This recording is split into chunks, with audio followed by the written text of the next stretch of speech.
بسم الله الرحمن الرحيم والصلاة والسلام على سيدنا محمد النبي وأزواجه وأمهات المؤمنين وذريته وآل بيته كما صليت على آل سيدنا إبراهيم في العالمين إنك حميد مجيد. إخوان الكرام، désolé pour le retard. نسأل الله تعالى يتقبل الأعذار ديالنا وجعلنا من أحباب محمد صلى الله عليه وسلم. Inch'Allah ta'ala, juste pour continuer l'histoire de Muhammad sallallahu alayhi wa sallam, les épisodes sur la vie de Muhammad sallallahu alayhi wa sallam. La semaine dernière, nous avons raconté l'histoire de la bataille de Uhud qui s'est faite la 3e année après la migration de Muhammad sallallahu alayhi wa sallam à Médine. Donc Muhammad sallallahu alayhi wa sallam arrive à Médine, et à Médine, il a commencé à mettre en place les bases d'une société musulmane basée sur la cohabitation. Pourquoi la cohabitation? Parce que dans cette société, il y a les musulmans, les non-musulmans, il y a les juifs, il y a d'autres personnes qui ne sont pas des musulmans, qui n'ont pas connu Muhammad sallallahu alayhi wa sallam. Ce qui est fait, c'est vraiment un état où il y a beaucoup de différences, un peu cosmopolite comme on dit, où il y a beaucoup de personnes qui cohabitent ensemble. Donc Muhammad sallallahu alayhi wa sallam, pendant 2 ans, il a mis en place les bases de cette cohabitation. Les choses que les grands dirigeants des États mettent en 5 ans, Muhammad sallallahu alayhi wa sallam l'a mis en 2 ans. Donc on a bien vu comment il a fait pour fondre tout le monde, toutes les différences, et rapprocher tout le monde autour d'un projet, et tout le monde a adhéré à ce projet, même les non-musulmans. Donc on a vu qu'ensuite, la 2e année après la migration, il y a eu la bataille de Badr.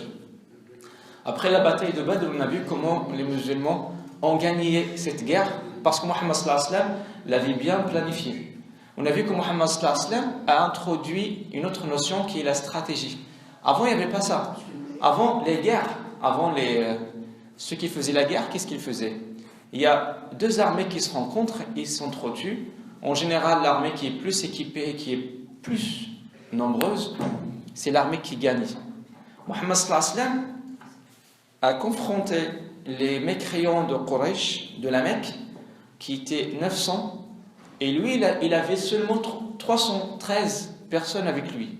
Ça veut dire un tiers du nombre des mécréants. Et en plus, les mécréants avaient des chameaux et des chevaux et beaucoup d'armes. Et en plus, les mécréants, pendant le moment où ils ont fait le trajet de la Mecque vers Médine pour attaquer Muhammad sallallahu alayhi wa sallam, ils s'approvisionnaient, ils mangeaient, ils dansaient, ils chantaient, donc ils étaient vraiment, en fait, ils bougeaient en se reposant. Donc ils se reposent. Mais Muhammad sallallahu alayhi wa sallam, il n'avait pas beaucoup de monde, il n'avait pas beaucoup d'équipement, et en plus, ils n'avaient pas de monture. On a vu que Muhammad sallallahu alayhi wa sallam, avec 2 autres compagnons, s'alternaient sur une monture, et que la distance qui a été parcourue, c'était 150 km. Ça veut dire que chaque compagnon doit faire à pied 100 km pour arriver à l'endroit où il y aura la guerre. Donc vous imaginez, on fait 100 km à pied et ensuite on nous demande de faire la guerre. Mais comment on va faire? On est déjà épuisé. Laisse-nous quand même se reposer. C'est pas possible. Quraysh ne va pas nous laisser se reposer. Et d'ailleurs, on n'est pas là pour se reposer, on est là pour défendre un projet. Donc Muhammad sallallahu alayhi wa sallam a introduit une autre notion, c'est la notion de la stratégie. C'est pour ça que Muhammad sallallahu alayhi wa sallam, avec 313 personnes, il a pu combattre et faire goûter une défaillance à ces Qurayshites qui étaient venus pour le tuer. Donc on a vu comment il avait mis en place la stratégie de la guerre. Bien sûr, on ne va pas rentrer dans ces détails. On a parlé de ça il y a 2 semaines. Juste pour vous dire en fait qu'il y a toujours un résumé de ce qu'on fait, qu'on met sur Internet pour les personnes qui veulent suivre les épisodes. Donc il suffit seulement d'aller sur Internet, mettre la mosquée de Champigny, la vie du prophète. Normalement, vous avez tous les épisodes qu'on a fait jusqu'à présent. Épisode 1, 2, 3. Aujourd'hui, c'est l'épisode 20. Donc vous allez sur Internet, vous allez trouver normalement 19 épisodes. Pour ceux qui n'ont pas suivi quelques-uns, qui veulent avoir plus d'informations sur la vie de Muhammad sallallahu alayhi wa sallam. Donc Muhammad sallallahu alayhi wa sallam a gagné cette guerre, cette bataille de Badr, suite à une notion de stratégie qui n'était pas connue à l'époque. Donc il a gagné, et en plus ils ont emporté donc cette guerre avec tous les butins avec toute la richesse qu'ils ont eue, avec ça, avec beaucoup de prisonniers de guerre. Et Mohammed sallallahu alayhi wa sallam était très très intelligent. Il a vu que parmi ces prisonniers de guerre, il y avait des personnes qui savent lire et écrire. Il leur a dit, ceux qui veulent avoir sa liberté, qu'ils apprennent à 10 personnes musulmanes à écrire et à lire. Et ensuite, vous aurez votre liberté. Vous voyez à quel point Mohammed sallallahu alayhi wa sallam s'accrochait à la vie. Et pour lui, la science était très très important. Mohammed sallallahu alayhi wa sallam n'a jamais été quelqu'un qui avait cet engouement vers le sang. Mohammed sallallahu alayhi wa sallam n'était pas terroriste. Mohammed sallallahu alayhi wa sallam ne cherche pas à tuer les gens. Parce que parmi les prisonniers de guerre, il y avait des gens qui étaient riches. Il leur a dit, Mohammed sallallahu alayhi wa sallam, pour que vous soyez libérés, voici le tarif. Donc par exemple, Al-Walid ibn al-Walid, le frère de Khalid ibn al-Walid, lui en fait, il vient d'une famille qui est riche. Le prix pour s'affranchir, c'était 4000 dirhams. 4000 dirhams de l'époque. Donc les riches, ils avaient les moyens pour s'affranchir. Ils avaient les moyens pour avoir leur liberté. Mais les pauvres n'avaient pas de moyens. C'est pour ça que Mohammed sallallahu alayhi wa sallam leur a dit, si vous voulez avoir votre liberté, apprenez à écrire et à lire à 10 personnes et en contrepartie, vous allez avoir votre liberté. Si Mohammed sallallahu alayhi wa sallam était un terroriste, il aurait tué ces personnes. Voilà que Mohammed sallallahu alayhi wa sallam voulait à la fois profiter de leur savoir et deuxièmement, il voulait les faire fréquenter avec les musulmans parce que finalement, en fréquentant les bons musulmans, qu'est-ce que tu deviens? Tu deviens un musulman. Donc parmi les prisonniers de guerre, il y avait des personnes qui se sont converties et qui sont devenus musulmans. Donc Mohammed sallallahu alayhi wa sallam voit en son ennemi un projet d'une personne qui peut être pieuse. Vous voyez comment Mohammed sallallahu alayhi wa sallam voit les gens? Mohammed sallallahu alayhi wa sallam n'a pas de haine contre qui que ce soit. Mohammed sallallahu alayhi wa sallam, on va voir une histoire, Inch'Allah ta'ala, plus tard dans cet épisode, lorsqu'il y a un homme qui viendra tuer Mohammed sallallahu alayhi wa sallam, va finalement reprendre l'épée, et c'est lui qui va menacer cette personne, donc c'est Mohammed sallallahu alayhi wa sallam qui aura le pouvoir de tuer cette personne. Mais finalement, il tuera. Inch'Allah, on parlera de ça, Inch'Allah ta'ala, tout à l'heure. Donc la bataille de Badr s'est terminée avec cette gloire des musulmans. Mohammed sallallahu alayhi wa sallam, son but c'était quoi? C'était pas la guerre pour la guerre. Mohammed sallallahu alayhi wa sallam, son but c'était de faire entendre à tout le monde que maintenant il y a une nouvelle force. Pourquoi une nouvelle force? Parce que Mohammed sallallahu alayhi wa sallam, lui, il a un message qui est destiné à toute l'humanité. Mais Quraysh, qui avait des conventions et des traités et des accords avec tout le monde, représentait un barrage, un blocage devant le message de Mohammed sallallahu alayhi wa sallam. À chaque fois qu'il y a une tribu qui voulait s'approcher de Mohammed sallallahu alayhi wa sallam, Quraysh sort sur la table les conventions que nous avons. Pourquoi tu veux t'approcher à Mohammed? Mais vous ne voyez pas qu'on a des accords entre nous? À chaque fois que Mohammed sallallahu alayhi wa sallam voulait s'approcher d'une tribu, cette tribu a peur de Quraysh. Donc Mohammed sallallahu alayhi wa sallam, il a vu que Quraysh représente quand même un blocage. C'est pour ça qu'il a fallu faire une guerre de Badr. Et pour qu'on la gagne, et que finalement, les gens se disent, ah, sur terre maintenant, il n'y a pas que Quraysh. Il y a deux pôles. Il y a le pôle de Mohammed et le pôle de Quraysh. Donc maintenant, faire un peu d'équilibre dans la vie. C'est ce que Mohammed sallallahu alayhi wa sallam voulait. C'est seulement ce que Mohammed sallallahu alayhi wa sallam voulait. Il voulait seulement se faire entendre. Donc maintenant, après cette gloire, après Badr, il y a beaucoup de tribus qui commencent à se dire, mais c'est quoi cette nouvelle religion? Mais c'est qui ce Mohammed? Donc il y a beaucoup de personnes qui commencent à s'approcher de Mohammed sallallahu alayhi wa sallam. Il y a beaucoup de tribus qui ont dit qu'ils ne seraient pas contre Mohammed. Il y a quand même des tribus qui commencent à s'approcher à Mohammed sallallahu alayhi wa sallam et s'éloigner de Quraysh. Donc ça, c'était les fruits positifs de la bataille de Badr. Et de l'autre côté, on avait également parlé la semaine dernière que plus tard, une année après, Quraysh ne va pas se taire. Parce que quand même, c'est un grand coup qui fait mal de se faire battre par une nouvelle puissance qui vient de naître. Et c'est quand même une honte. Donc ce qui fait que Quraysh va vraiment se préparer. Il reviendra cette fois-ci pour faire la guerre contre Mohammed sallallahu alayhi wa sallam. Mais par contre, cette fois-ci, ils ne seront pas 900, ils seront 3000. Et nous avons vu que Abu Sufyan, qui était le commandant de cette guerre, il avait avec lui deux ailes. L'aile de Ikrima, qui était à gauche, qui avait 700 soldats. Et l'aile droite, il y avait Khalid ibn Walid, qui avait avec lui 300 chevaliers. 300 chevaliers. Et le cœur, le centre de l'armée, c'était Abu Sufyan, qui avait, rien que lui, il avait 1300. Combien? Donc, 1300. 1300, voilà. Donc il avait 1300. Pour avoir en tout 2000. Donc ce qui fait que... Et les musulmans seront combien? Les musulmans seront à la base 1000 personnes pour aller faire la guerre, mais dans le chemin, il y a un hypocrite qui était parmi les musulmans. Comme quoi, même à l'époque de Muhammad sallallahu alayhi wa sallam, il y a toujours des gens qui foutent un petit peu le bazar entre les gens. Donc il y avait un qui s'appelle Abdullah ibn Salul, qui a commencé un petit peu à circuler les rumeurs au sein de l'armée de Muhammad sallallahu alayhi wa sallam. Et avec ça, il a réussi à faire revenir 300 personnes. Donc finalement, Muhammad sallallahu alayhi wa sallam est parti avec 700 personnes. À la base, Muhammad sallallahu alayhi wa sallam, avant de faire cette guerre de Uhud, il avait vu un rêve. On a parlé de ça la semaine dernière.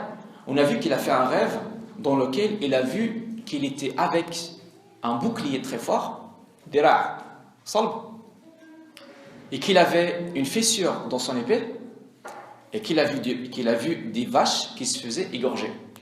Muhammad sallallahu alayhi wa sallam, il a vu un rêve. Muhammad sallallahu alayhi wa sallam, c'est quoi? C'est un prophète. Donc les rêves des prophètes, c'est des réalités. Muhammad sallallahu alayhi wa sallam a interprété le rêve. Il l'a interprété comment? Il a interprété en fait que le bouclier fort, c'est Médine. Ça veut dire qu'il ne faut pas quitter Médine, il faut rester à Médine. La fissure dans l'épée, ça veut dire quelqu'un de ma famille qui sera tué. Les vaches qui seront égorgées, ça veut dire qu'il y aura beaucoup de musulmans qui vont mourir. Et en même temps, Muhammad sallallahu alayhi wa sallam, il a su que Abu Sufyan, Quraysh, est venu avec l'armée. Il va réunir les gens pour leur dire qu'est-ce qu'on fait? On fait quoi? On sort ou on les attend? Muhammad sallallahu alayhi wa sallam n'aura pas parlé comme salam. Muhammad sallallahu alayhi wa sallam n'aura pas parlé du rêve. Parce que Muhammad sallallahu alayhi wa sallam, qu'est-ce qu'il voulait? Il voulait la démocratie. Il voulait avoir l'avis de tout le monde. Parce que s'il leur avait dit, j'ai vu dans un rêve ceci, cela, il va orienter les décisions et les voix des gens vers ce que lui, il pense être bon. Donc Muhammad sallallahu alayhi wa sallam, il leur a dit que moi, je préfère qu'on reste. Il y avait des sages qui ont dit, on reste. Mais il y avait des jeunes, des musulmans jeunes, et surtout ceux qui n'avaient pas eu l'occasion de participer à la guerre de Badr, qui ont dit, on sort. La majorité a dit, on sort. Mais Muhammad sallallahu alayhi wa sallam, il a vu dans un rêve qu'il ne faut pas sortir. Mais il ne leur a même pas dit le rêve. Il pouvait le dire. Il ne pouvait même pas, et bon, en fait, il pouvait même ne pas dire le rêve et leur dire, écoutez, c'est moi le chef, c'est moi le commandant, on reste. C'est parce que c'est moi le chef. Mais Muhammad sallallahu alayhi wa sallam n'a pas fait ça parce que là, il se comporte en tant qu'un président d'État, en tant qu'un chef d'État. Donc, il donne, c'est pour ça que j'ai dit plusieurs fois, dans la vie de Muhammad sallallahu alayhi wa sallam, chacun peut se retrouver. Tu es un faible, tu peux te retrouver, tu es un pauvre, tu peux te retrouver, tu peux trouver dans la vie de Muhammad sallallahu alayhi wa sallam quelque chose qui t'intéresse, qui répond à ton besoin. Tu es un riche, tu trouveras dans la vie de Muhammad sallallahu alayhi wa sallam quelque chose qui représente l'exemple d'un riche et tu vois comment il faut faire dans le cas où tu es riche. Tu es un président d'État, tu es un chef, tu es un roi. Dans la vie de Muhammad sallallahu alayhi wa sallam, tu peux trouver ce qu'il faut faire pour être juste envers ton peuple. Donc Muhammad sallallahu alayhi wa sallam, il a vu un rêve qui le dirige vers quelque chose. Mais il ne voulait pas le dire parce qu'il voulait donner une leçon à tous les présidents des pieds sur terre que la volonté des peuples, elle doit être respectée. Même si toi tu penses que tu maîtrises la réalité. Donc, c'est un exemple. Ce qui fait Muhammad sallallahu alayhi wa sallam, finalement, a écouté la majorité. Parce que la majorité a dit on sort. Donc, ils sortent. Avant de sortir, Muhammad sallallahu alayhi wa sallam ira prendre, il va se mettre les habits de la guerre. Et quelques sahaba, quelques compagnons ont vu Muhammad sallallahu alayhi wa sallam, sa tête, ça montre quelque chose en fait qu'il n'était pas très très content. Ils lui ont dit La'allana akrahnaka ya Rasulallah. Peut-être on t'a obligé de sortir et toi tu n'es pas convaincu. Muhammad sallallahu alayhi wa sallam leur a dit pourquoi vous dites ça? ما كان لرسول أن ينزع لباس الحرب وقد لبسه إلا أن يقضي الله بينه وبين غيره. Un prophète ne peut pas mettre les habits de guerre, il le retire sans qu'il aille droit au but. Le but c'est quoi? C'est la guerre. Donc on a décidé. Ce n'est pas parce que je suis votre président que vous allez me suivre. Je suis certes votre chef, votre commandant, mais la voix du peuple doit être écoutée. Donc ce qui fait en fait, ils vont quand même aller. De toute façon, on ne va pas entrer dans les détails de Uhud, mais c'était quand même intéressant à savoir que même cette bataille de Uhud a été faite avec une stratégie.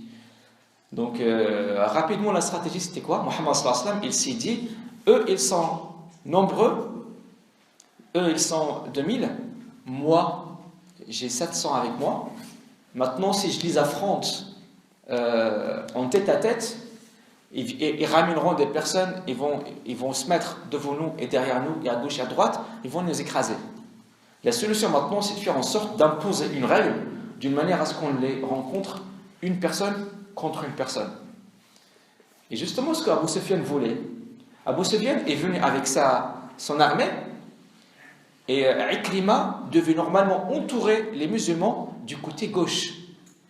Et Khalid ibn Walid doit les entourer du côté droite, d'une manière à ce que les musulmans, les 700, soient entourés par les mécréants et que les mécréants les tuent. Muhammad sallallahu alayhi wa sallam avait bien compris que c'était ça la stratégie d'Abu Sufyan. Donc il va dire quoi? Il va diviser son armée en plusieurs groupes. Déjà ce qu'il va faire, il va dire pour accéder à Médine, il faut absolument passer par un chemin entre deux montagnes. Autrement, il n'y a pas d'autre choix. Parce que subhanallah, Allah Ta'ala a entouré Médine par une montagne très rocheuse. Il y a des roches, sakhriya. Et du coup, en fait, même le cheval, les chevaux ne peuvent pas monter. Et c'est vraiment très très dur. Ce qui fait pour aller à Médine, il faut absolument passer par ce chemin. Un chemin qui est quand même large. Donc Muhammad sallallahu alayhi wa sallam va faire quoi? Il va aligner son armée dans cette ouverture. D'une manière à ce que Quraysh ne trouvera pas moyen pour les entourer. D'une manière à ce que finalement, même si vous êtes plus nombreux, il n'y aura que les personnes qui sont devant vous qui peuvent ne faire la guerre en face à face. Les autres Qurayshites qui sont derrière doivent attendre que les premiers soient morts ou que ça leur arrive autre chose pour qu'ils puissent participer. Cela veut dire également bloquer les ailes droites et gauche de Quraysh. Donc Muhammad sallallahu alayhi wa sallam a bien calculé cette stratégie. Mais Muhammad sallallahu alayhi wa sallam également s'est dit que du côté gauche de l'armée de Quraysh, ça veut dire le côté droite de l'armée des musulmans, il y a un passage que Ikrima peut faire. Mais pour le faire, il y a 23 km pour entourer les musulmans. Donc c'est mort. Mais de l'autre côté, ça veut dire côté gauche des musulmans, il y a un passage quand même qui peut être dangereux. Certes, dans ce passage, il y a une rivière, mais quoi qu'il arrive, les Qurayshites, quand ils vont arriver là, ils vont juste ralentir pour passer la rivière, mais ils auront la possibilité de passer derrière et entourer les musulmans. C'est pour ça qu'il a pris 50 des meilleurs lanceurs, des meilleurs, ceux qui lancent les flèches, 50 des meilleurs, il les a mis sur cette montagne. Et là, il leur a dit sa parole qui est très connue: In ra'aytumuna ghulban fala tunasiruna wa in ra'aytumuna ghulman fala tusharikuna. Si vous voyez qu'on gagne la guerre, ne descendez pas pour partager avec nous les butins. Et si vous nous voyez, on se fait tuer. Même si vous voyez les oiseaux manger sur nos têtes, ça veut dire on est tellement morts que même les oiseaux sont là, sont en train de manger, ça veut dire quelques jours même après la guerre, descendez pas. Ça veut dire, même s'il faut rester une semaine sur la montagne, vous y restez. Donc c'est ce qu'il leur a dit. Mais bien sûr, la guerre va commencer. On ne va pas parler bien sûr dans le détail de la guerre parce qu'on a parlé de ça la semaine dernière. Au début, pendant les 30 premières minutes, c'est les musulmans qui ont gagné. Akrima, Khalid, il s'est retrouvé bloqué parce qu'en fait, lui, il voulait passer de l'autre côté, mais sur la montagne, il y avait des lanceurs qui l'ont bloqué. Donc, il ne pouvait pas passer. Donc, il s'est trouvé bloqué. Finalement, comme j'ai dit, pendant les 30 premières minutes, c'est les musulmans qui ont emporté cette guerre. Il y avait des butins, Ghanaïm, par terre. Il y avait beaucoup de richesses des Qurayshites qui tombent par terre. Quraysh, les grands Quraysh qui avaient beaucoup d'orgueil, commencent à courir pour se sauver. Les 50 personnes qui étaient sur la montagne, ils ont dit, la guerre est terminée, il y a les butins, on va descendre. Mais vous allez descendre, Mohammed sallallahu alayhi wa sallam vous a dit quoi? Ne descendez pas. Même si vous voyez les oiseaux manger nos têtes, sur nos têtes, ou même manger nos têtes, vous ne descendez pas.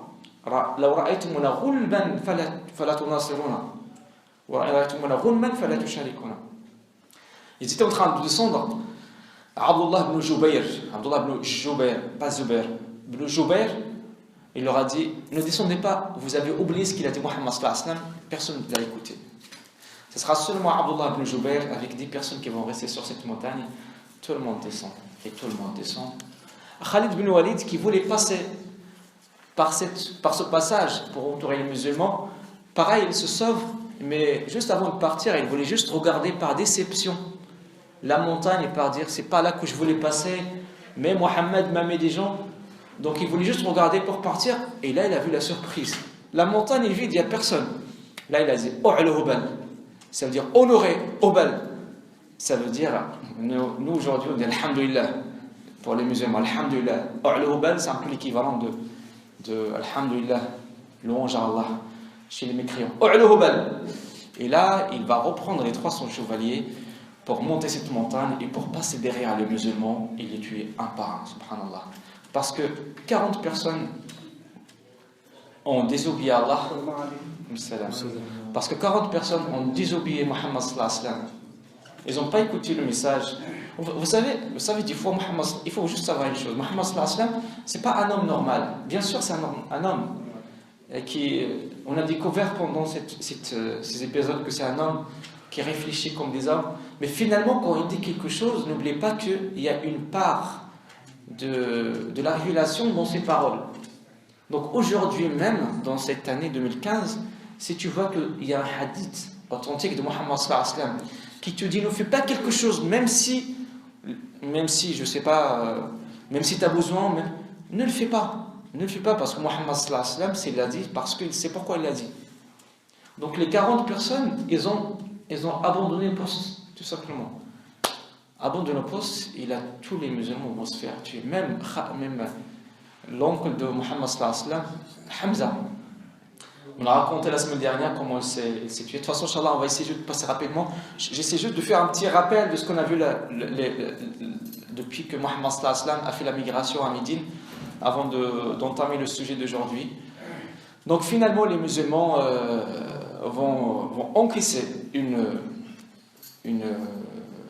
perte, une défaite. Beaucoup de musulmans vont se tuer. Et Muhammad sallallahu alayhi wa sallam va quand même réussir un plan de retrait. Parce que des fois, il faut savoir se sauver. Des fois, c'est pas simple de se sauver. Muhammad sallallahu alayhi wa sallam va dire Al-Jabal, Al-Jabal, parce qu'en fait, il a vu qu'il y avait une montagne. Est-ce qu'il avait prévu avant ou pas, Allahu a'lam, mais quoi qu'il arrive, tous les musulmans commencent à monter Al-Jabal pour se sauver. Donc, c'est pas pour faire la guerre. Mais Quraysh n'a pas osé les suivre parce qu'ils ne savent pas. Parce que ils ont découvert que Muhammad sallallahu alayhi wa sallam, c'est quelqu'un qui fait la guerre autrement. Donc Muhammad sallallahu alayhi wa sallam a changé la conception de la guerre. Même si maintenant tu vois que les musulmans se sauvent, mais Quraysh n'avait pas confiance. C'est pour ça qu'ils n'ont pas osé les suivre. Donc ils vont monter et là il y aura un dialogue entre les musulmans et Abu Sufyan qui sera en bas. Abu Sufyan ne savait pas que Muhammad sallallahu alayhi wa sallam était encore vivant. La semaine dernière, on a dit qu'il y avait une rumeur pendant la guerre que Muhammad sallallahu alayhi wa sallam était mort. Donc tout le monde pensait que Muhammad sallallahu alayhi wa sallam était mort, même Abu Sufyan. Et Abu Sufyan commence à dire O'lu Hubal, ça veut dire on vous a battu. Muhammad sallallahu alayhi wa sallam, Muhammad sallallahu alayhi wa sallam a dit à ses compagnons, vous ne répondez pas? Sahaba, ils ont dit, qu'est-ce qu'on dit? Il dit Allahu a'la wa ajal. Allah est encore plus grand et plus honoré. Allahu a'la wa ajal. Allahu a'la wa ajal. Abu Sufyan il dit Yawmun bi yawm, yawmun lana wa yawmun lakum, yawmun nusar wa yawmun nughar. Ça veut dire un jour pour nous, un jour pour vous, un jour on est heureux, un jour on est malheureux. Ça veut dire on a été battu pendant Badr et on était malheureux. Aujourd'hui, vous êtes battus, maintenant c'est vous les malheureux. Muhammad sallallahu alayhi wa sallam a répondu, il leur a dit, vous répondez pas? Muhammad sallallahu alayhi wa sallam ne parle pas. Et les Sahaba, ils ont dit, qu'est-ce qu'on répond? Ils ont dit, قولوا ليسوا سواء قتلانا في الجنة وقتلاكم في النار. Dites-lui, ils ne sont pas pareils. Nos morts sont au paradis et vos morts sont à l'enfer. Donc toute la montagne commence à dire ليسوا سواء قتلانا في الجنة وقتلاكم في النار قتلاكم في الجنة قتلانا في الجنة وقتلاكم في النار. Abu Sufyan, il a vu quand même que le fait de dire ça de cette manière, ça veut dire quand même que le chef est toujours présent. Donc Muhammad sallallahu alayhi wa sallam est toujours présent. Abu Sufyan n'allait pas prendre le risque de monter la montagne parce qu'il ne sait pas ce qui se passe. Parce que jusqu'à présent, Muhammad sallallahu alayhi wa sallam leur a montré que dans sa guerre, il ne se base pas sur le nombre. Il se base toujours sur une technique. Une technique. Sur une technique. Donc ce qui fait que...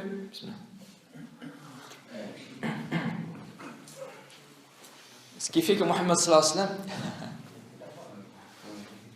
Ce qui fait que Muhammad sallallahu alayhi wa sallam réussira... Muhammad sallallahu alayhi wa sallam réussira ce retrait. Et finalement, Abu Sufyan va reculer et partir en direction de la Mecque. Mais ils vont s'arrêter plus tard. Ils commencent à se dire, mais pourquoi on n'a pas fait la guerre? Pourquoi on n'a pas été jusqu'au bout? Pourquoi on ne les a pas massacrés? Et là justement, en fait, on pose la question, en fait. Est-ce que cette bataille de Uhud, c'était une défaite pour les musulmans ou c'était un gain pour Quraysh? C'était une défaite. On peut dire que les musulmans ont perdu la guerre de Uhud. Je pense que le but à la base c'était quoi? Pourquoi cette guerre a été faite? C'est pour tuer les musulmans, c'est pour arrêter le message de Muhammad sallallahu alayhi wa sallam. Donc là, les Qurayshites n'ont pas réussi à avoir leur but, n'ont pas réussi à atteindre leur but. Ça veut dire que finalement, on ne peut pas dire que les musulmans ils ont perdu cette guerre. Mais quand même, cette guerre c'est une leçon. Parce que vous imaginez maintenant ce qui va se passer, justement. Là, Inch'Allah, on va parler des résultats de cette guerre. Qu'est-ce qui s'est passé après la guerre de Badr? Il y a beaucoup de tribus qui commencent à s'approcher de Muhammad sallallahu alayhi wa sallam. Là, après cette défaite de Uhud, même les tribus qui étaient avec Muhammad sallallahu alayhi wa sallam commencent à se dire non, Muhammad sallallahu alayhi wa sallam, c'est pas une valeur sûre. Apparemment, Badr, c'était juste un coup de chance. Donc, on commence à s'approcher de Quraysh. Donc, à cause de cette guerre de Uhud et la perte de Uhud, Quraysh commence à gagner, on va dire, le terrain diplomatique. Le terrain diplomatique contre Muhammad sallallahu alayhi wa sallam. Donc imaginez maintenant Muhammad sallallahu alayhi wa sallam avec ses compagnons, ils reviennent à Médine, ils rentrent chez eux. Donc comment ils vont se sentir? Quelles sont les questions qui vont se poser? Et sachez également que parmi les musulmans qui vont revenir à Médine, il y avait également des lanceurs.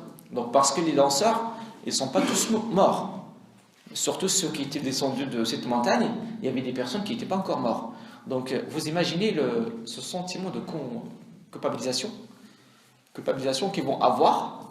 Ils vont dire les musulmans sont déchus, ont perdu cette guerre à cause de nous. Imaginez les musulmans entre eux, comment ils commencent à se regarder. Imaginez. En plus là ils vont se dire, subhanallah, parce que lorsqu'ils vont revenir à Médine, les hypocrites commencent à leur dire, mais on vous avait dit qu'il ne fallait pas sortir. Donc ils commencent à mettre en question les commandements de Muhammad sallallahu alayhi wa sallam. Il commence à leur dire, ah ouais, vous avez perdu la guerre parce que Muhammad sallallahu alayhi wa sallam vous a fait la démocratie. Il ne fallait pas faire la démocratie. Vous êtes encore jeune, vous ne méritez pas la démocratie, comme on dit aujourd'hui. On dit qu'il y a des peuples qui ne méritent pas la démocratie. Ça n'existe pas ça. Tout le monde mérite qu'on l'écoute. Tout le monde. Parce qu'à la base, on a dit quoi? On a dit, avant de partir dans cette guerre, Muhammad sallallahu alayhi wa sallam leur a demandé qu'est-ce qu'il faut faire. Même si lui, il était convaincu qu'il ne faut pas sortir, mais finalement, il a écouté la voix de son peuple. Donc là, les gens qui n'ont pas fait la guerre, surtout les mécréants, qui sont à Médine, parce qu'à Médine, il y a aussi des mécréants. Il y a également des hypocrites. Il y a également des juifs qui commencent à se dire, comment ça se fait un prophète qui perd une guerre? On n'a jamais vu ça. Donc là, ils commencent à dire, ah, votre Mohammed, c'est pas vraiment un vrai prophète. Et les musulmans commencent à se dire, comment ça se fait on a perdu la guerre alors que nous avons le prophète avec nous? En fait, tu peux être avec le prophète, mais dans le monde, dans la terre d'Allah, sur la terre d'Allah, il y a des règles. Si tu ne respectes pas les règles, tu ne peux pas arriver à ton but. Il y a quelqu'un qui va dire, demain j'ai un examen, mais moi je suis croyant, moi je vais faire la prière toute la nuit. Mais il n'a pas révisé la moitié de son programme. Et à la fin, il a eu les résultats, il n'a pas réussi cette année, son année. Il dit, mais pourtant moi, pourquoi j'ai pas gagné? Pourquoi j'ai pas eu l'examen? Sachant que moi je suis croyant, j'ai fait beaucoup de prières, j'ai fait beaucoup d'invocations. Bah oui, mais il y a des règles en fait dans la vie. Il y a des règles. Si tu n'as pas été jusqu'au bout des règles pour réussir l'action, ça ne va pas marcher. En fait, il faut que tu fasses tout et ensuite tu fais les invocations pour qu'Allah Ta'ala mette la bénédiction. Quelqu'un, en fait, il prend sa voiture, il n'a pas son permis avec lui, il dit moi, de toute façon, moi je suis quelqu'un, un croyant. Après, il se fait arrêter par la police. Contrôle d'identité, tu n'as pas de permis, peut-être il n'a même pas d'assurance. Et là, il commence à se dire mais pourquoi? Mais pourtant, moi je suis musulman, pourtant, moi je suis croyant. Oui, tu es croyant, tu es musulman, mais tu n'as pas l'assurance. Tu n'as pas ton permis sur toi. Et il y a des règles dans cette vie. Tu ne peux pas acheter une baguette si tu n'as pas l'argent. Une baguette. Tu ne peux pas l'acheter si tu n'as pas 90 centimes. Il y a des règles dans la vie. Donc même si vous avez le prophète avec vous, vous n'avez pas respecté ce qu'il vous a dit, vous allez perdre la guerre tout simplement. Parce que la guerre c'était quoi? C'était de bloquer l'autre. C'était ça la règle. Il faut le bloquer pour qu'il ne vous passe pas par derrière. Mais vous n'avez pas respecté ça. Donc vous avez... C'est pour ça en fait ils disent يقولون أن لنا هذا قل هو من عند أنفسكم أولما أصابتكم مصيبة قد أصبتم مثلها قلتم أن هذا. Et lorsque vous avez eu une défaillance, alors que vous avez subi une défaillance aux autres, vous vous posez la question d'où cela vient. Mais dites, ça vient de vous-même. C'est ça la traduction, le sens de ce verset. أولما أصابتكم مصيبة قد أصبتم مثلها قلتم أن هذا قل هو من عند أنفسكم. Mais si vous n'avez pas respecté les ordres de Muhammad sallallahu alayhi wa sallam, donc le monde, comme on dit, la nature est bien faite. La nature est bien faite. Donc si tu fais pas l'opération, tu vas pas guérir, parce qu'on sait que tu as quelque chose qu'on doit te retirer. Arrête de penser beaucoup au miracle. Le miracle, c'est qu'Allah Ta'ala t'a donné l'argent pour que tu fasses l'opération. C'est ça le miracle. Le miracle, c'est qu'Allah Ta'ala, il a donné la science aux gens pour qu'on puisse aujourd'hui guérir le cancer ou peut-être d'autres maladies. C'est ça le miracle. Mais avoir le cancer et aller à la mosquée pour dire Ya Rabbi, mais non, ça ne va pas guérir. C'est ça se guérir, Allah Alam, parce que Allah Ta'ala est capable de faire les miracles. Mais nous ne sommes pas une nation qui doit attendre les miracles. نحن لسنا أمة المعجزات. نحن لسنا أمة المعجزات. Nous ne sommes pas une communauté qui doit attendre les miracles. Nous sommes une communauté qui doit faire l'action. Après, nous, bien sûr, on reconnaît ce que c'est Al-Baraka. Al-Baraka. La bénédiction. Mais Al-Baraka ne vient pas au début, il vient à la fin. C'est seulement à la fin qu'il vient. Subhanallah. Donc, les musulmans commencent, il y a des gens qui commencent à se poser des questions. Alors, comment ça se fait? Mais on est des musulmans, eux ils sont des mécréants, mais pourquoi on a perdu la guerre? Ben oui, parce que vous n'avez pas respecté les règles de la nature.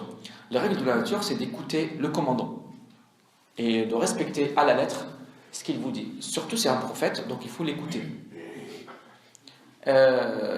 Donc, ce qui fait en fait les musulmans, lorsqu'ils reviendront à Médine, ils seront quand même un peu cassés. Moralement, ils seront cassés. Mohammed sallallahu alayhi wa sallam, qui a réussi le plan de retrait, il sait maintenant que Quraysh est reparti à la Mecque, mais il s'est installé à un endroit qui s'appelle Hamra al-Asad. Hamra al-Asad, c'est une région, on va dire, 12 km de Médine. Et qu'ils se sont installés là-bas. Pourquoi ils se sont installés? Allahu a'lam. Ça se trouve, ils se sont installés pour soigner les blessés. Parce que n'oubliez pas également que les mécréants, ils ont subi quand même pendant la première demi-heure beaucoup de dégâts. Donc ça se trouve, c'est pour soigner les blessés. Ça se trouve également pour se reposer. Ça se trouve pour réfléchir à rétorquer, à attaquer de nouveau Médine. Donc Mohammed sallallahu alayhi wa sallam, il a su. Mais comment il a su? On l'a dit plusieurs fois, Mohammed sallallahu alayhi wa sallam a mis en place un service d'information secret, Mukhabarat, de Mohammed sallallahu alayhi wa sallam, qui était partout pour ramener les informations de Mohammed sallallahu alayhi wa sallam. Vous voyez, Mohammed sallallahu alayhi wa sallam, peut-être en fait, avant, on pensait que Mohammed sallallahu alayhi wa sallam, c'était juste un homme qui faisait la prière. Non, Mohammed sallallahu alayhi wa sallam, c'était un homme qui avait la stratégie, qui avait ses équipes, qui avait ses étapes pour réaliser les projets. C'est un homme d'État qui a géré ses affaires d'une manière très très très organisée. Donc il avait tout ce qu'il faut pour avoir les informations et s'informer, même en cas de blessure, même en cas de guerre. Donc Mohammed sallallahu alayhi wa sallam a su que les Qurayshites se sont installés dans un endroit qui s'appelle Hamra al-Asad. Un risque, c'est quoi le risque maintenant? Le risque, c'est que ces Qurayshites reviennent attaquer encore les musulmans, alors que les musulmans sont presque épuisés, moralement et même physiquement. Mohammed sallallahu alayhi wa sallam, donc il va dire à ces musulmans: je ressors une deuxième fois pour combattre Quraysh, et seulement ceux qui étaient avec moi hier, parce que c'est le lendemain, ceux qui étaient avec moi hier, ils ressortent avec moi. إني خارج لملاقاة قريش ولا يخرج معي إلا من خرج معي بالبارحة بالأمس. Tu vas sortir pour faire la guerre à Quraysh? Comment ça se fait? Et en plus, il va leur dire, c'est seulement ceux qui ont fait la guerre avec moi hier qui reviendront. Ça veut dire, même les blessés vont sortir. Imaginez, même ceux qui ne pouvaient pas marcher, ils étaient sur les dos des autres. Imaginez une armée d'une telle souffrance qui va suivre une autre armée. Mais c'est très très intelligent. Mohammed sallallahu alayhi wa sallam, c'est pas pour faire la guerre. Mais on va voir la raison derrière. Pour que vous sachiez que Mohammed sallallahu alayhi wa sallam, c'était pas un homme qui attendait les miracles, mais un homme qui sait comment réagir au bon moment. Donc il s'approche de Quraysh, bien sûr. Donc les gens ils étaient blessés, les gens étaient vraiment épuisés. Et cette armée, d'handicapés, peut-être c'est mal poli, mais voilà, donc peut-être pour expliquer le sens, cette armée de blessés, on va dire, qui s'approche de l'armée de Quraysh. Quraysh dans son extase de la guerre, parce qu'ils ont gagné la guerre. Et Mohammed sallallahu alayhi wa sallam va dire à une personne qui s'appelle Mi'bad, c'est une personne de Khuza'a. Ça veut dire il n'est pas de la Mecque, il n'est pas de Médine non plus, mais qui vient de se convertir. Mais Mohammed sallallahu alayhi wa sallam a vu en lui une sincérité. Il lui a dit: tu vas aller voir Quraysh et tu vas leur dire que Mohammed est venu avec une armée, mais elle jure qu'ils vont vous massacrer.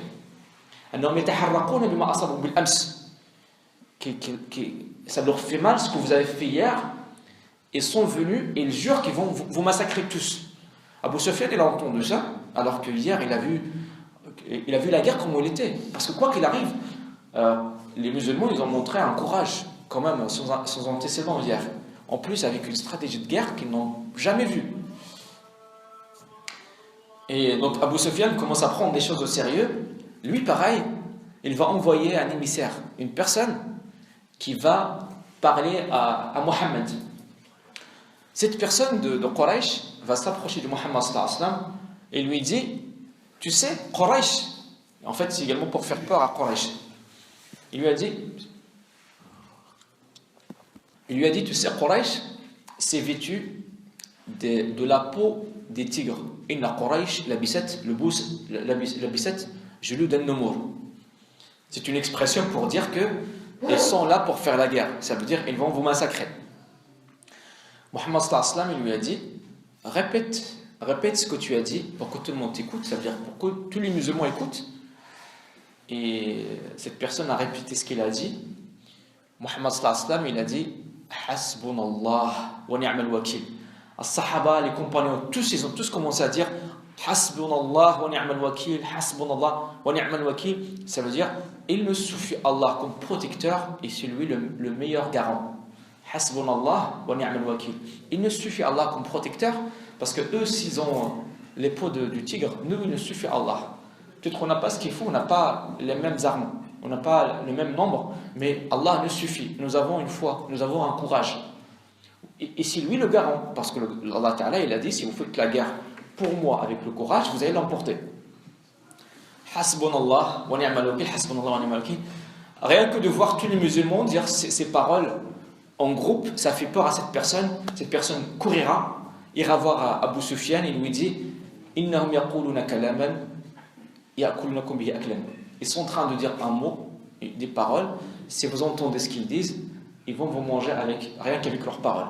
Abu Sufyan, il a vu que ça lui a quand même fait peur, donc il a décidé quand même de se retirer. Donc Quraysh va plus rester à Hamr al-Asad, ils vont quand même ranger leurs affaires et partir.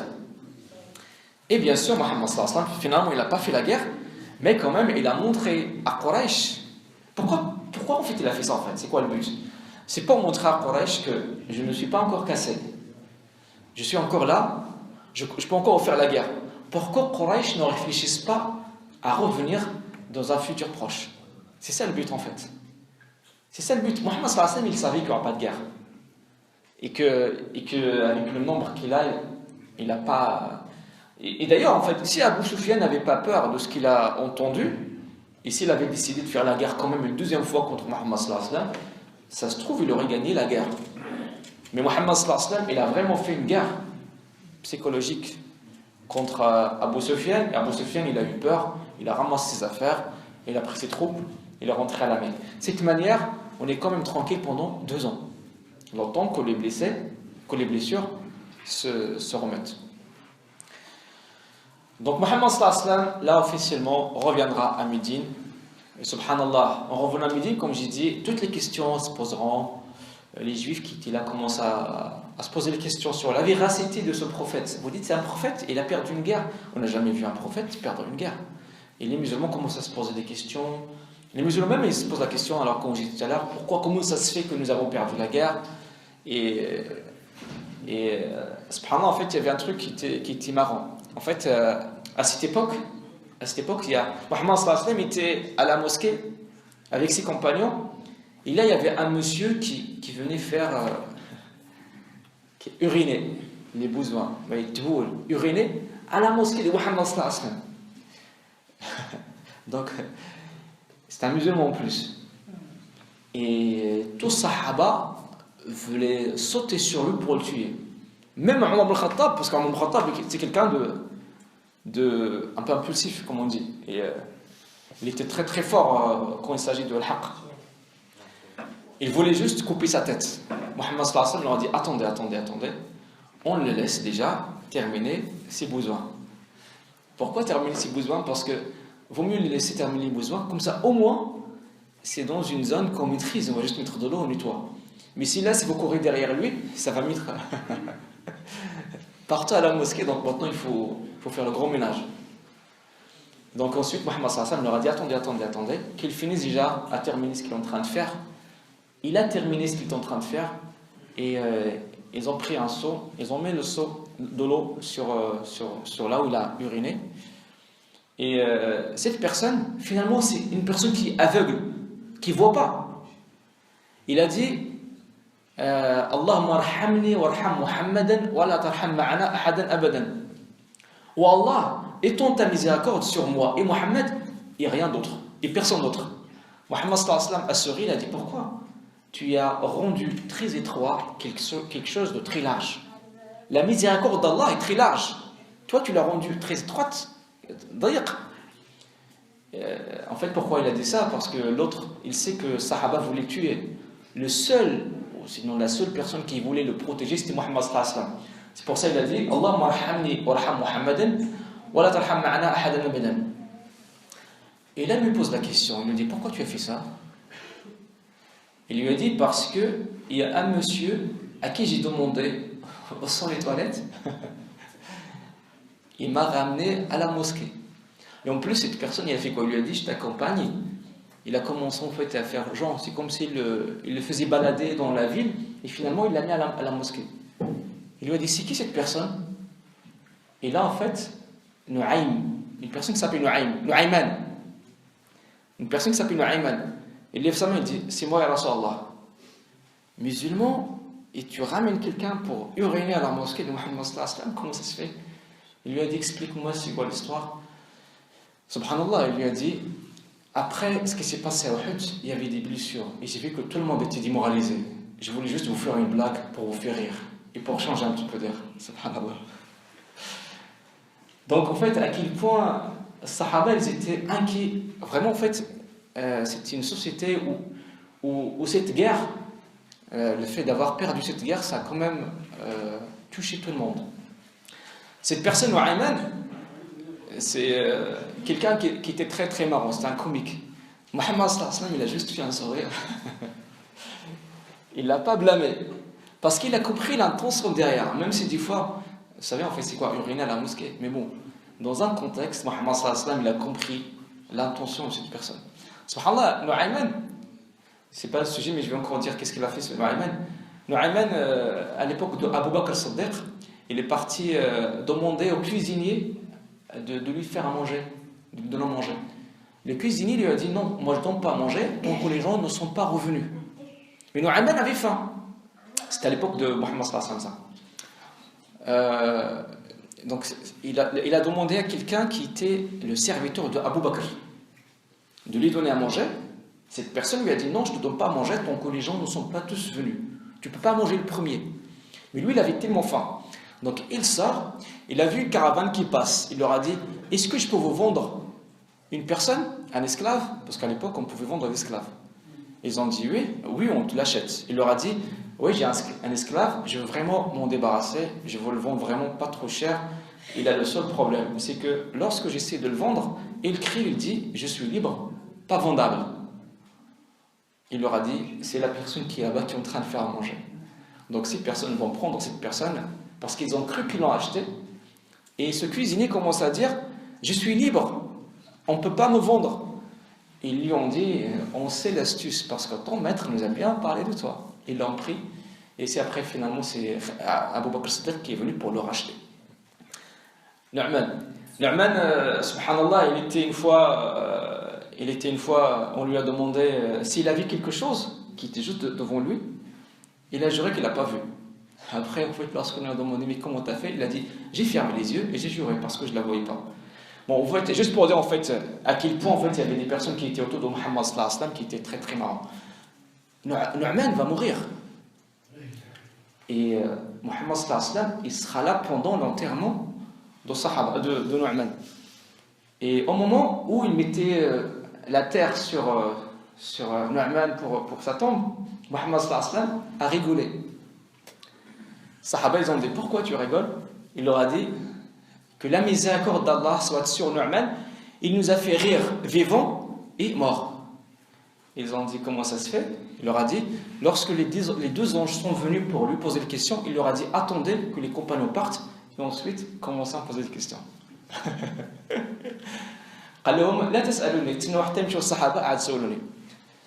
Subhanallah. Donc en fait, Nu'ayman c'était quelqu'un. Donc pourquoi j'ai essayé de parler, juste pour que vous voyez le CV de ce Nu'ayman, pour que vous compreniez comment en fait il a pris une personne, il a pris à la mosquée de Muhammad sallallahu alayhi wa sallam pour qu'il urine et que Muhammad sallallahu alayhi wa sallam finalement ne l'a pas blâmé. Parce que c'est quelqu'un qui était pieux, qui était, comme on dit, lucide. Mais ce qu'il a fait, c'était vraiment pour faire un peu de blague, pour un petit peu faire rire aux musulmans, parce que les résultats de la guerre sur la moralité, moralement, c'était trop fort.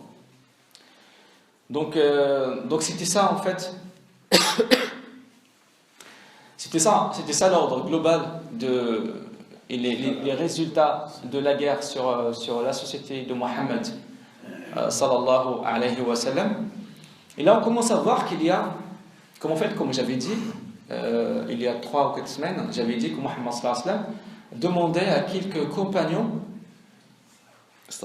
de sillonner le désert, et à chaque fois qu'on rencontre une tribu, de leur parler de Mohammed sallallahu alayhi wa sallam et de gagner sa neutralité. Donc là, après la guerre, ces tribus qui commencent à s'approcher de Mohammed sallallahu alayhi wa sallam commencent à s'éloigner de Mohammed sallallahu alayhi wa sallam, parce qu'ils se disent nous, on veut être avec le fort. On avait cru que Mohammed sallallahu alayhi wa sallam était fort parce qu'il avait battu Quraysh pendant Badr, mais finalement, il vient d'avoir une défaite. Donc ce qu'il a eu Mohammed, c'est juste un coup de chance. Donc nous on préfère vraiment être à côté de Quraysh. Donc beaucoup de tribus ont quitté Mohammed sallallahu alayhi wa sallam pour s'approcher de Quraysh. Ça veut dire en fait tout ce qu'on a construit grâce à Badr, on l'a perdu après Uhud. Et tout ça parce que 40 personnes ont désobéi Mohammed sallallahu alayhi wa sallam. Imaginez, aujourd'hui tout le monde désobéit Mohammed sallallahu alayhi wa sallam. C'est pour ça qu'on est comme ça. C'est pour ça les musulmans, on n'a pas vraiment une force. Nous ne sommes pas une force. À l'époque, 40 personnes ont désobéi Mohammed sallallahu alayhi wa sallam. Et on a vu ce qui s'est passé. Aujourd'hui, tout le monde désobéit Mohammed sallallahu alayhi wa sallam. 39, il y en a un qui est resté. Non. 39 personnes. En fait, à la base, ils étaient 50. Et les 40 sont descendus. Et Abdullah ibn Jubayr est resté avec 9. Donc 10 en restaient. 10 étaient restés. Mais les 40... Donc c'est les 40. Donc évidemment c'était 50 sur la montagne, sur une monticule, c'est une petite montagne en fait, c'est pas vraiment une montagne, une petite monticule. Et 40 descendent. Et donc ils ont abandonné le poste. Et c'est pour ça en fait que Khalid ibn Walid est passé pour faire son massacre contre les musulmans. Donc au moment de cette crise, où les musulmans commencent à se poser des questions, il y a une personne qui s'appelle Khalid ibn Sufyan. Khalid ibn Sufyan, c'est un mécréant de luxe. Un mécréant en fait qui déteste Mohammed sallallahu alayhi wa sallam et qui avait un charisme. Là, il a commencé à réunir les tribus pour faire une autre guerre, parce qu'il se pose la question pourquoi Quraysh n'a pas vraiment massacré, vraiment écrasé tous les musulmans. Donc maintenant c'est à moi de réunir les armées, les soldats, et refaire une deuxième guerre, tant que maintenant les musulmans ont été affaiblis par la guerre de Uhud. Mohammed sallallahu alayhi wa sallam recevra l'information, parce que comme on a dit, il a ses yeux partout, donc il a eu l'information comme quoi une personne qui s'appelle Khalid ibn Sufyan,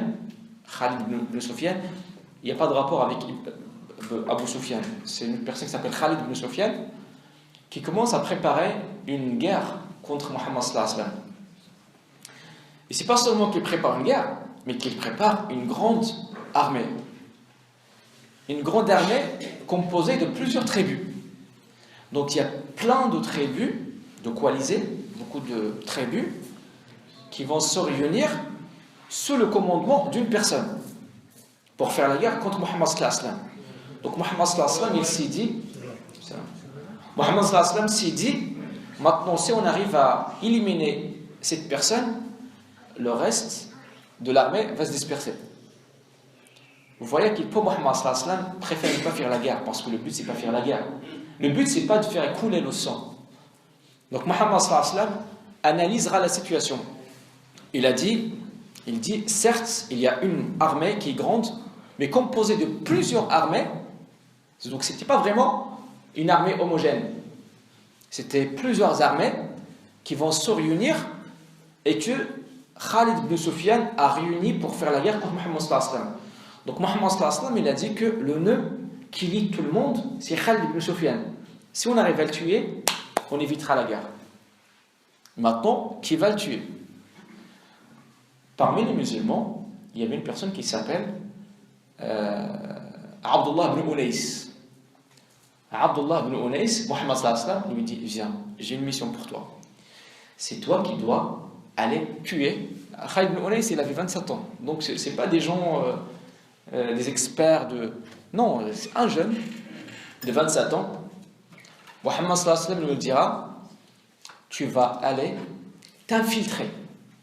Encore un travail de mukhabarat, des informations. Donc, il va lui dire: tu vas t'infiltrer au sein de l'armée des personnes qui se préparent pour nous faire la guerre. Tu vas t'infiltrer jusqu'à ce que tu arrives à la tête de cette armée et tu le tues. Il lui dit comment il s'appelle. Il lui dit: il s'appelle Khalid ibn Sufyan. Il lui dit: comment je peux le connaître? Comment je peux le reconnaître? Parce qu'à l'époque, il n'y a pas de photo, il n'y a pas de MMS, il n'y a rien de tout ça. Comment je vais le reconnaître? Mohammed sallallahu alayhi wa sallam va le décrire. Il lui dit: dès que tu le verras, tu penseras directement au diable. Et tu vas sentir des frissons. Il est tellement laid, khaïb, subhanallah, que en plus avec une formation, on dirait: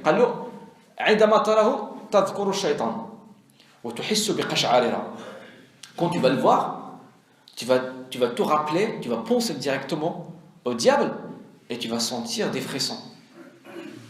Ça, c'est les seuls indices que Mohammed sallallahu alayhi wa sallam lui a dit: c'est ta mission, si tu l'acceptes. Et il est parti, il a accepté. Et il est parti. Avant de partir, il lui a dit: tu m'autorises de dire ce que je veux? Mohammed sallallahu alayhi wa sallam lui a dit: je t'autorise ce que tu veux.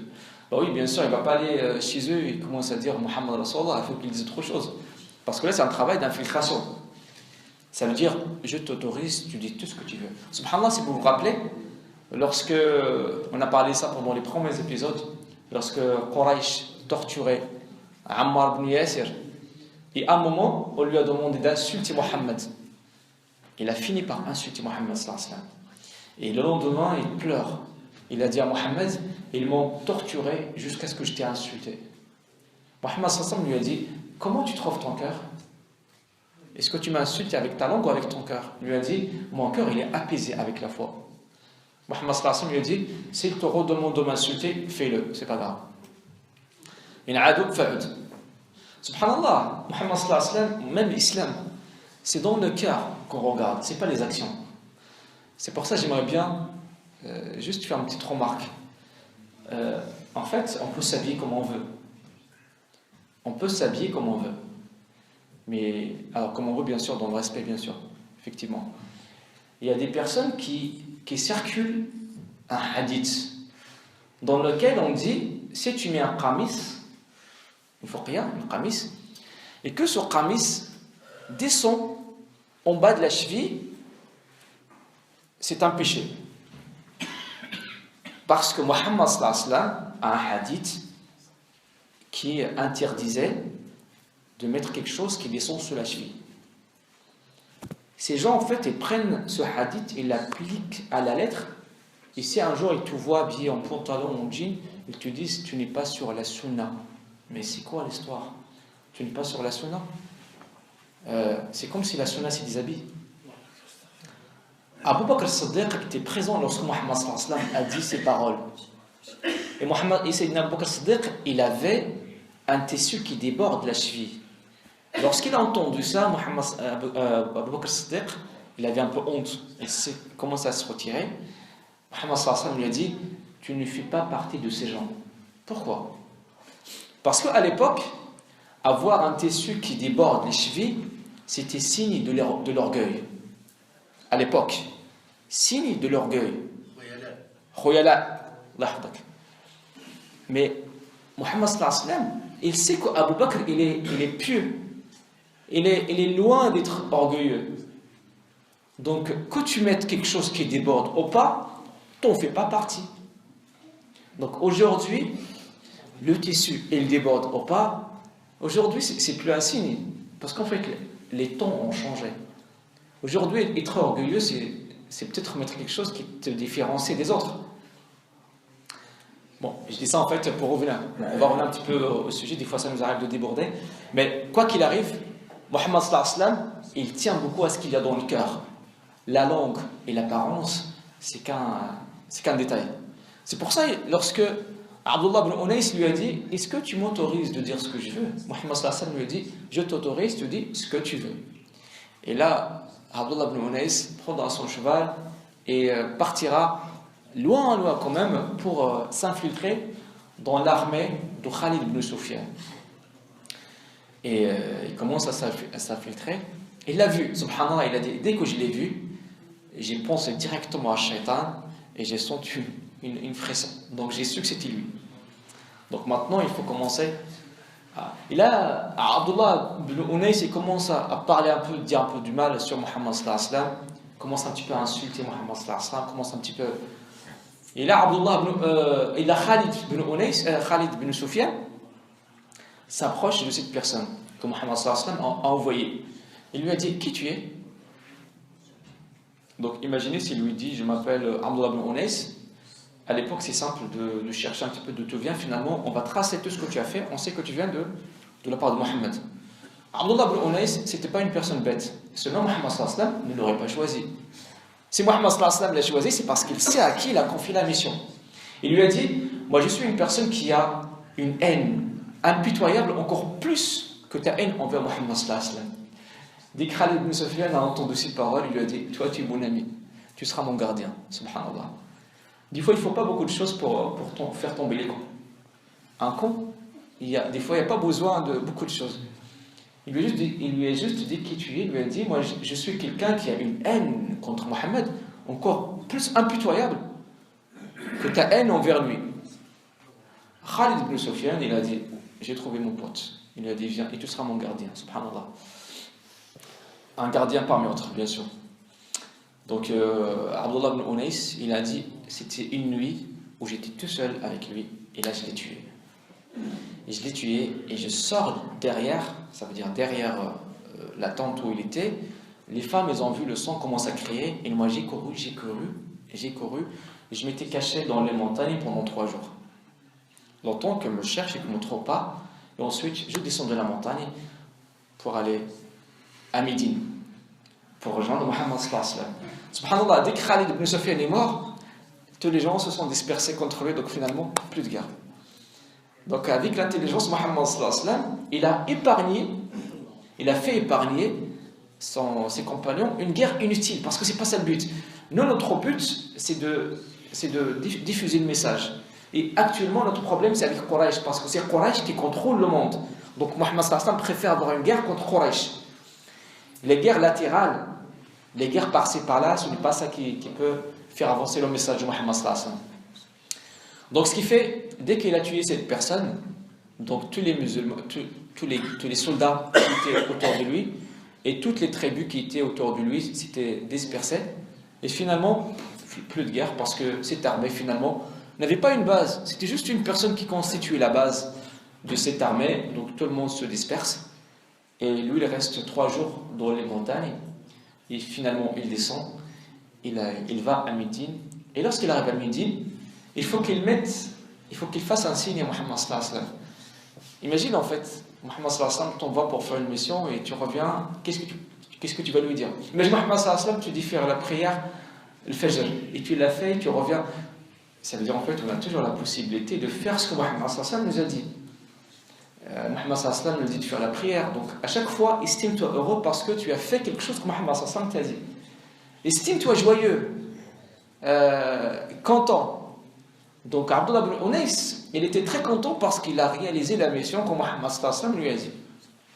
Mohammed sallallahu alayhi wa sallam, il a fallu qu'il lui demande, parce qu'il y avait beaucoup de monde, il a fallu qu'il lui demande, mais d'une manière un peu déchiffrée, décryptée.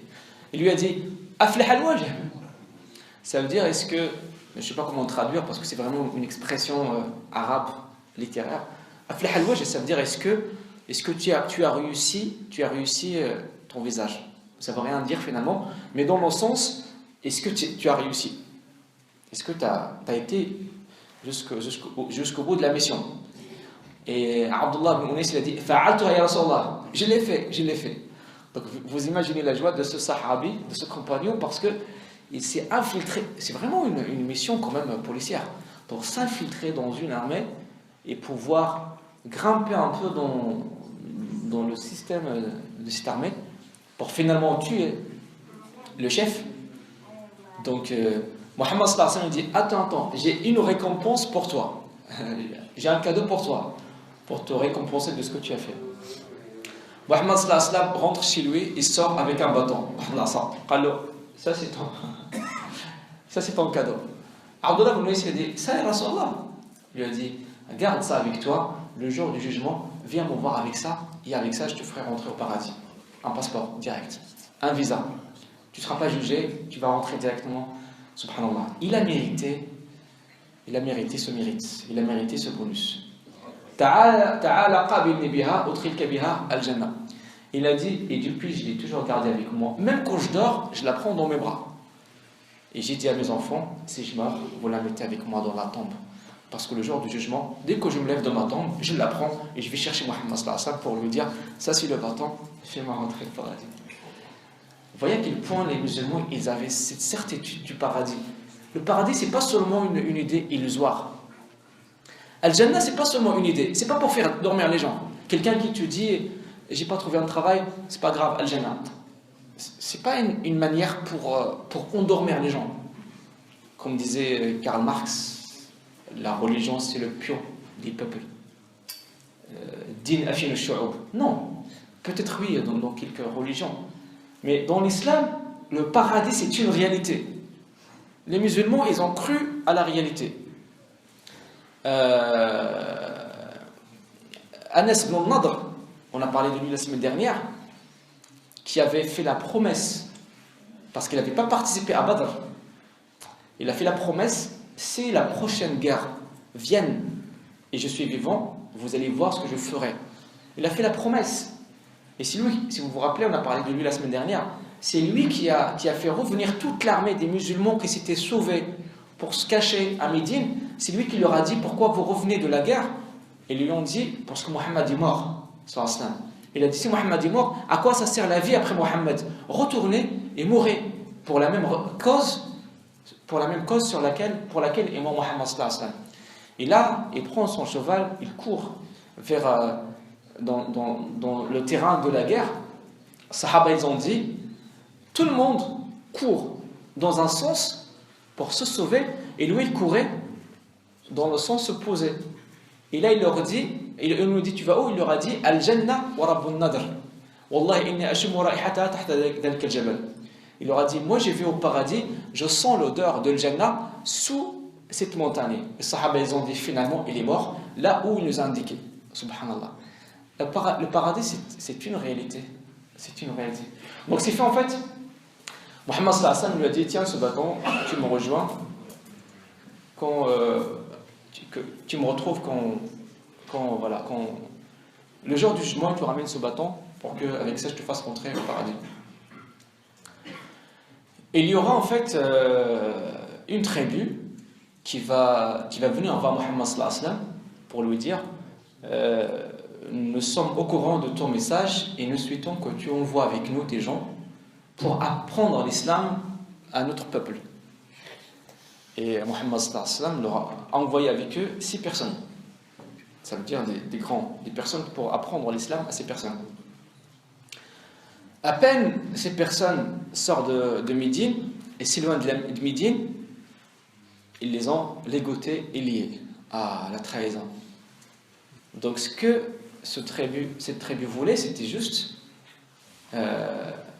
attraper ces personnes pour les donner à Quraysh. Parce que Quraysh cherchait à tous les coups quelque chose pour se venger de Mohammed sallallahu alayhi wa sallam. Parce qu'ils ont quand même vu que Mohammed est quand même fort. Quoi qu'il arrive, il est encore vivant, il est encore là. Et son message constitue toujours un danger. Et subhanallah, cette tribu qui a trahi Mohammed sallallahu alayhi wa sallam, avant il était avec Mohammed sallallahu alayhi wa sallam. Mais encore une fois, pourquoi ils ont décidé de se mettre contre Mohammed sallallahu alayhi wa sallam? Ça fait encore partie des résultats de la défaillance de Uhud. Encore une fois, les 40 personnes qui ont quitté leur poste, voilà qu'est-ce qu'ils ont fait subir à Mohammed sallallahu alayhi wa sallam et ses compagnons. Donc ils vont les lier et les goûter. Et Et donc en fait, ces musulmans commencent à se dire, là c'est la trahison. Ils voulaient les prendre pour les ramener à la Mecque. Ils ont réussi quand même à se sauver. Et là il y aura une guerre. Ça veut dire quoi une guerre? Ça veut dire ces personnes de cette tribu contre ces personnes. Finalement, ils vont tous mourir, les 6 personnes, sauf 2 qui vont quand même attraper. Donc ils vont attraper quand même les 2 et ils vont essayer de se reposer pour que le lendemain on reprend la route pour aller à la Mecque. Pourquoi? Pour vendre les 2 personnes au Quraysh. Parce que cette tribu veut vraiment s'approcher de Quraysh. Et également parce qu'il veut de l'argent, parce que ça coûte quand même de l'argent.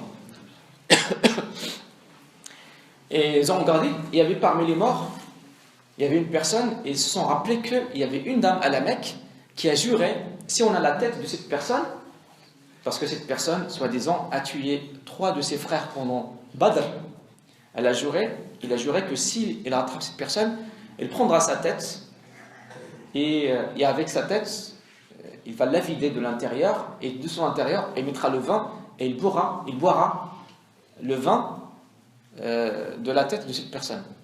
Donc ils ont décidé de couper la tête de cette personne qui s'appelle Asim quelque chose.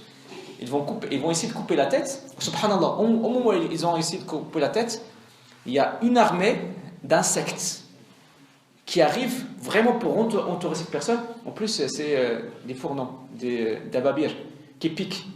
Ce qui fait Quraysh, finalement, ces gens de cette tribu, ils ont finalement décidé de laisser cette personne parce que tellement les insectes étaient autour de lui, pouvaient laisser personne pour le toucher. Ils ont dit on va laisser ça jusqu'au soir. Lorsque ces insectes partent, on reprend la tête, on la coupe et ça coûte quand même de l'argent, de l'or. La nuit, subhanallah, Allah Ta'ala va faire tomber de la pluie et même des inondations qui vont prendre le cadavre de ce compagnon, le prendre loin, subhanallah. Il n'y a personne qui connaît les soldats d'Allah. Les insectes et la pluie, c'est 2 soldats qu'Allah Ta'ala a envoyés pour sauver le cadavre de cette personne. Donc finalement, ils vont prendre avec eux que 2 personnes qui sont encore vivantes. Ibn Dithina et Zayd Khubab ibn al-Alaf. Donc ils vont arriver à la Mecque. La première personne qui sera là, c'est Safwan ibn Umayya. On a parlé de son père lorsqu'on a décrit la bataille de Badr. On a dit que Umayya, Bilal l'a tué, il était par terre, et Abdurrahman ibn Auf voulait protéger Umayya, parce que Umayya a demandé qu'il soit le prisonnier de guerre de Abdurrahman ibn Auf, il a demandé la protection. Donc Abdurrahman ibn Auf, le musulman, a accepté de le prendre en otage, mais Bilal arrive. Avec Bilal, il y avait une histoire. Et donc on a dit qu'il a demandé à Abdurrahman ibn Auf de reculer pour que lui puisse tuer Umayya. Abdurrahman ibn Auf n'a pas voulu, et Abdurrahman ibn Auf a demandé à Umayya de se mettre par terre. Ensuite il s'est mis sur lui, le protège avec son corps, et Bilal prend son couteau et tombe également par terre, et avec le couteau il tue Umayya. Alors Safwan connaît cette histoire. Donc dès qu'il a vu Ibn Dithina, il a pensé à son père. Donc il a pris ce musulman, il l'a mis par terre, et il l'a tué avec le couteau pour se venger de ce qui est arrivé à son père. Donc maintenant la seule personne qui est restée, c'est Khubab ibn al-Alaf. Ils voulaient le tuer, ils se sont dit ah non, on ne peut pas le tuer parce que là c'est les mois de trêve. Il y a les mois sacrés, Ashar al-Haram. Donc qu'est-ce qu'on va faire? Subhanallah, ils respectent la moitié. C'est comme les gens qui font que la moitié. Moi je fais le ramadan mais je fais pas la... Moi je fais le ramadan mais je fais pas la prière, subhanallah. Donc c'est un peu l'exemple de Quraysh. Ouais, ils veulent le tuer, mais par contre on ne va pas le tuer pendant les mois de trêve. En fait, pourquoi ils ne veulent pas le tuer pendant les mois de trêve? C'est pas par respect à l'humanité ou parce que ça se fait pas de tuer les gens. Parce que Quraysh tenait quand même à sa réputation. Parce que s'il le tue, tout le monde sera au courant. Et ça veut dire toute la terre sera au courant que Quraysh a tué quelqu'un pendant les mois de trêve. Et c'est pas bon pour la réputation de Quraysh. Surtout Quraysh prétend avoir la souveraineté religieuse et la suprématie sur tout le monde. parce qu'ils ont un Kaaba, donc c'est eux qui représentent quand même de la religion, bien sûr. Donc ils ne vont pas le tuer, ils vont le prisonner dans une maison, et ça sera une dame qui va le garder, qui s'appelle Maria. Donc Maria, subhanallah, il dit, à chaque fois que je rentre chez lui, il a toujours une grappe de raisin.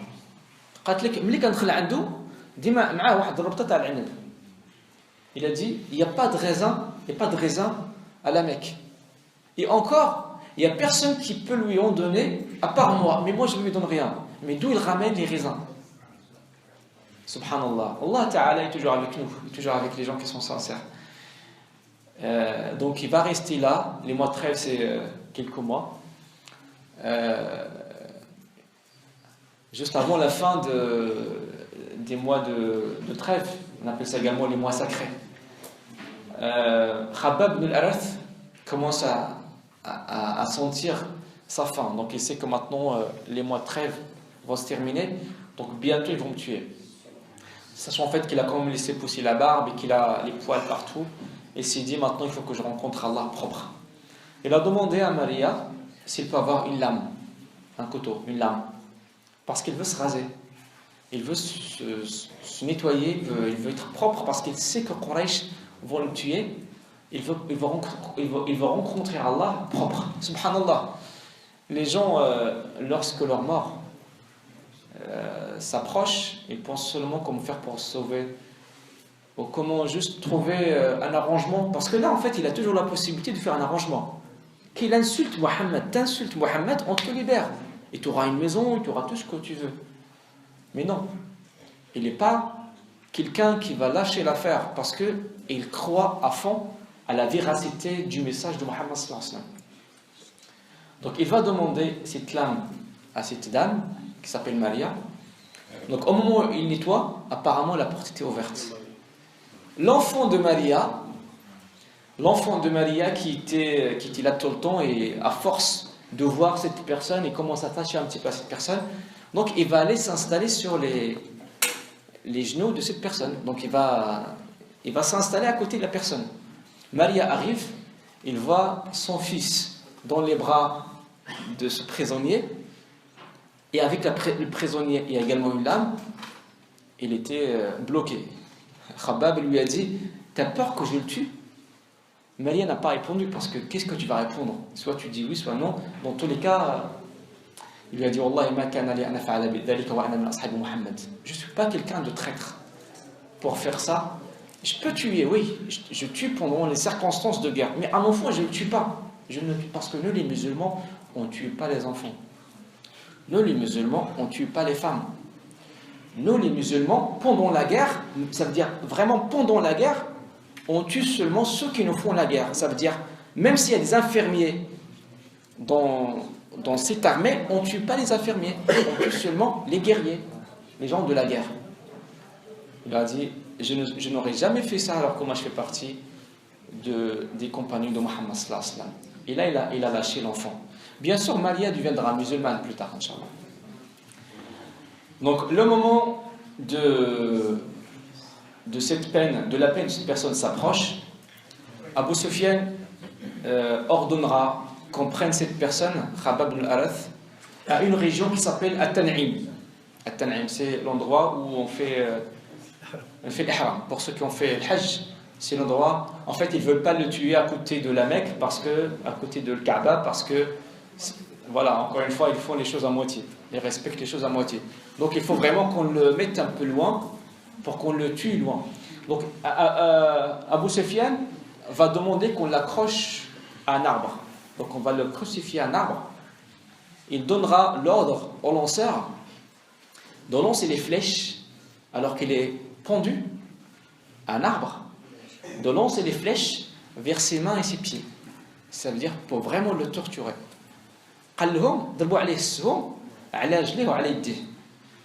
Et là, il commence à recevoir les flèches. Et là, en fait, le fait de voir le courage de cette personne, normalement, en plus, ils le connaissent. C'est quelqu'un qui vient à la base de la Mecque. Donc, il y a même des gens qui étaient là, qui n'étaient pas pour la torture de cette personne de cette manière. Abu Sufyan voulait vraiment trouver l'issue pour cette situation. Il va s'approcher de cette personne pour lui dire, genre, insulte Mohammed pour qu'on te libère. Il lui a dit, dis-moi, Khabab, et dis-moi la vérité. T'aimerais pas que tu sois chez toi à la maison maintenant et que c'est Mohammed qui soit à ta place maintenant?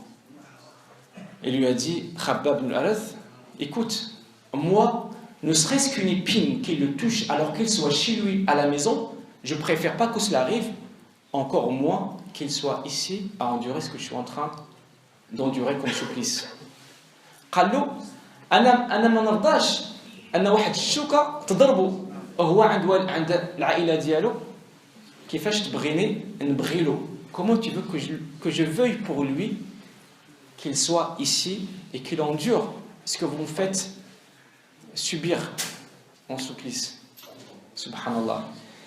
Et là, Abu Sufyan, son but, Abu Sufyan, c'était juste de faire dire Khabab quelque chose pour leur dire détachez-le, libérez-le. Mais Khabab n'a pas lâché l'affaire. Abu Sufyan, il a tapé ses mains, il a dit par Allah, je n'ai pas vu quelqu'un aimer quelqu'un comme l'amour des compagnons de Mohammed à Mohammed. Wallahi ma ra'aytu ahadan yuhibbu ahadan ka hubbi ashabi Mohammed li Mohammed. Il va lui dire avant de mourir, qu'est-ce que tu veux? Fais un souhait. Il lui a dit, est-ce que je peux faire 2 rak'at? Subhanallah. Il pense encore à rak'at. Il a la possibilité de lui dire, lâchez-moi, ou peut-être laissez-moi, je réfléchis. Non, il y a des choses qui sont fermes. Il lui a dit, laissez-moi faire rak'at. Ils vont le libérer pour faire rak'at, 2 rak'at.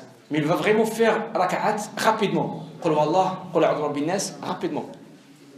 Il leur a dit, par Allah, j'ai senti une sérénité pendant que je fais la prière. J'ai envie de faire durer la prière pendant un moment, mais j'ai juste pas envie que vous croyiez que je fais durer ma prière parce que j'ai peur de mourir. C'est pour ça que j'ai écourté. Subhanallah. Donc là, quoi qu'il arrive, il faut que les Quraysh le tuent parce que c'est quand même l'honneur de la Mecque qui est en question.